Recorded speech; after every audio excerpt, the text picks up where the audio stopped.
Welcome back. Now, more from Utopia. The green originates in the Wind River Mountains of Wyoming. This meandering marvel mostly exists here in Utah, although it does dip into western Colorado for about 40 miles. Section A is 7 miles and goes from the dam to Little Hole. If this section is floated straight through, it takes about 3 hours, depending on the flows. Section B, from Little Hole to Browns Park, Indian Crossing, is about 9 miles. If you raft the A and B sections straight through, you're looking at about a 7 to 8 hour float.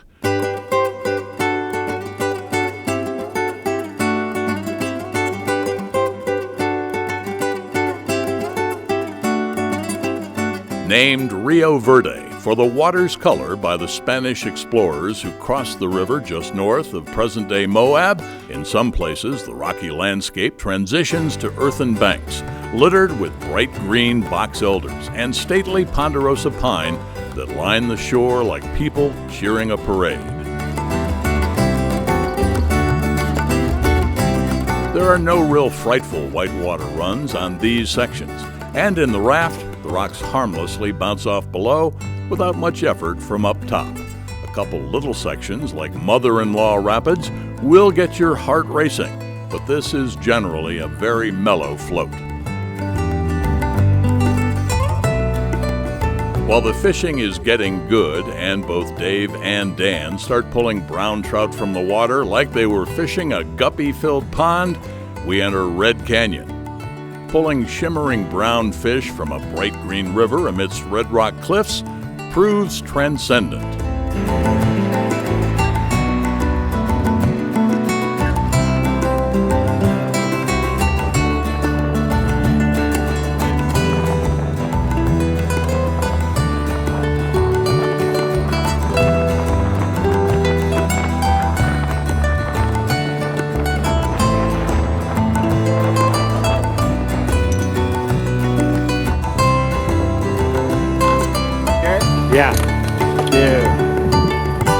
Most anglers floating on this river seem to prefer the drift boat versus the raft.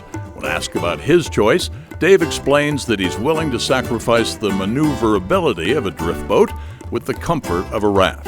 It may be a little harder to finesse, and it may prove more challenging when rowing against the current.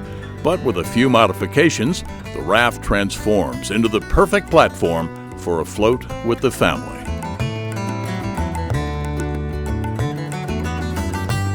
Whether floating downstream or fishing from shore, the opportunity to catch a trophy fish looms throughout this stretch of the river. Dan and Dave have much more luck on Section B than Section A on this particular day, and they always catch and release, keeping the fish in the water for as long as possible and retrieving the hook, causing as little harm as possible. Today, Dan and Dave caught almost 30 brown trout, ranging in size from about 15 inches to more than 20. What they lacked in variety, they made up for in number, size, and strength of these beauties. But of course, even among the 20-plus fish caught this day, there were a few that got away. Regardless of the time of year, pay attention to local weather reports when planning your trip. And keep your eyes open for the mega fauna. Rocky Mountain bighorn sheep, mule deer, and elk are always abundant. And if you catch a glimpse of a bighorn sheep while catching fish, consider yourself fortunate to be in the flow of the mighty Green River in this place we call Utopia.